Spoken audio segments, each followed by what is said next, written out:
और ये question repeated है और ये बहुत ही फेमस क्वेश्चनों में से है। बेसिकली इसका तो डायरेक्ट बच्चे फॉर्मूला याद करे होंगे क्योंकि एंगल 45 डिग्री है। क्वेश्चन कह रहा है फोर्थ, एक इंक्लाइंड सरफेस ये है, ये स्मूथ है। Fourth, question number fourth, booklet number 45। और ये बेसिकली ये बहुत ही फेमस क्वेश्चन है, ये हम जो पढ़ाते हैं उसके अंदर भी कराया गया क्वेश्चन है ये, और ये कई बार आ चुका है, बहुत ही पीवाईक्यू में दिया गया भी है। और ये जो क्वेश्चन है ये रफ सरफेस है, रफ सरफेस, और ये स्मूथ सरफेस है। यहां से यहां तक का आने का टाइम ये कहता है t1 है और ये टाइम कहता है t2 है। तो इसके अंदर जो एक्सेलरेशन होगा वो g sin थीटा होगा। तो s equal to half g sin theta into t1 square के, तो t1 बराबर हो जाएगा 2s upon g sin theta. अगर मान लिए इस क्वेश्चन में कहा है ये time, this time is twice of this time, ये जो क्वेश्चन है कह रहा है, इस क्वेश्चन को थोड़ा सा, इस क्वेश्चन को, क्वेश्चन नंबर 4 को देखिए, आ रहा पूरा आ गया। तो क्वेश्चन नंबर 4 है। अब ये क्वेश्चन कह रहा है कि ये जो टाइम t2 है इसका डबल है, हम t2 को डबल न मान के t2 बराबर nt1 ले लें।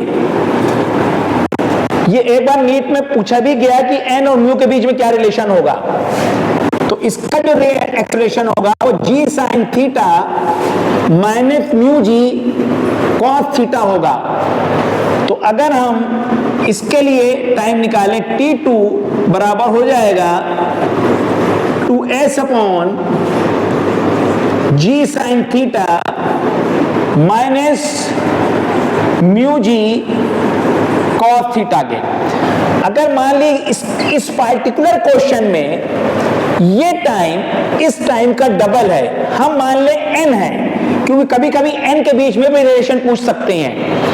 तो अगर हमने इसको कहा this is equal to nt1, यहां पे n बराबर 2 है इस पार्टिकुलर क्वेश्चन में, ये टाइम रफ सरफेस का टाइम स्मूथ सरफेस के टाइम का डबल है, 2 टाइम्स है।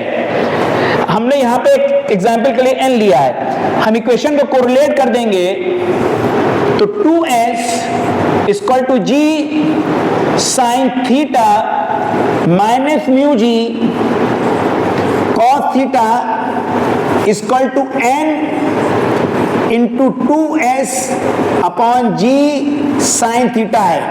एग्जामिनर ने 45 डिग्री दिया है, अगर एग्जामिनर 45 डिग्री ना देके कुछ और देता तो हमें कैंसिल्ड आउट करने में परेशानी होती।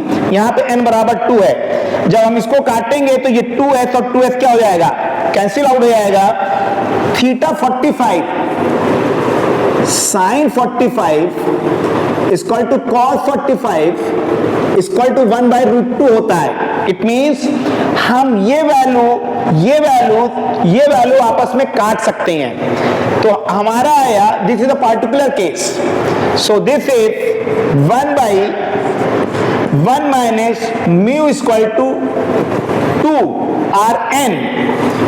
अगर हमने इसको स्क्वायर कर दिया, ये पूरी चीज 1 माइनस 1/μ इक्वल टू n के squaring both the side, 1 upon 1/μ equal to what, n square. So 1 minus mu equal to what, 1/n square. ये हमने करा, इस तरह की चीजें आ चुकी है, बार बार मैं कह रहा हूं। सो यहाँ पे n बराबर 2 रख दें, 1/μ इक्वल टू 2 का whole square that equal to 1/4।